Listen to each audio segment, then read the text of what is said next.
माझा अभि एवढा हुशार आणि समजदार झाला ना, तर काय हे मी तुम्हाला पुढे सांगणारच आहे. तर त्या अगोदर ना इथं नाश्त्याला मी शेवया बनवत होते.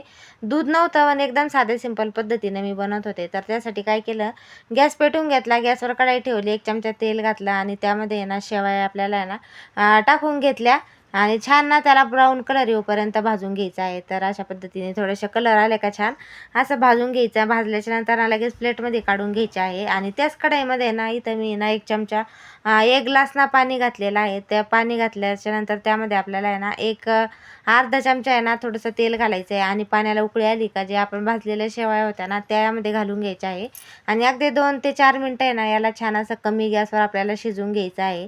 आता माझ्याकडं दूध नव्हतं त्यामुळे मी ना पाणी घालूनच करत होते आणि पाणी घालून बी एवढे छान लागतं ना, तर खूपच छान लागतात.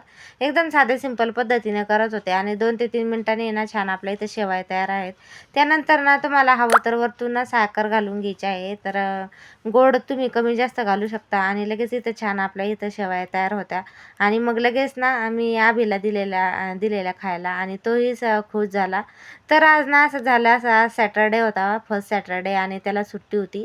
तर ना तो उशिरा म्हणजे 9, 9:30ला उठला होता. ब्रश वगैरे करूस्तोवर 10 वाजले आणि अंघोळ वगैरे करूस्तोवर ना 11 वाजले होते. अंघोळ वगैरे केलं आणि लगेच अभ्यासाला बसला. तर आता इथं 12 वाजले होते आणि सकाळचे नाश्ता न करता तो अभ्यासाला बसला होता. तर असा माझा लेकरू एवढा हुशार आणि गोड झालेला आहे.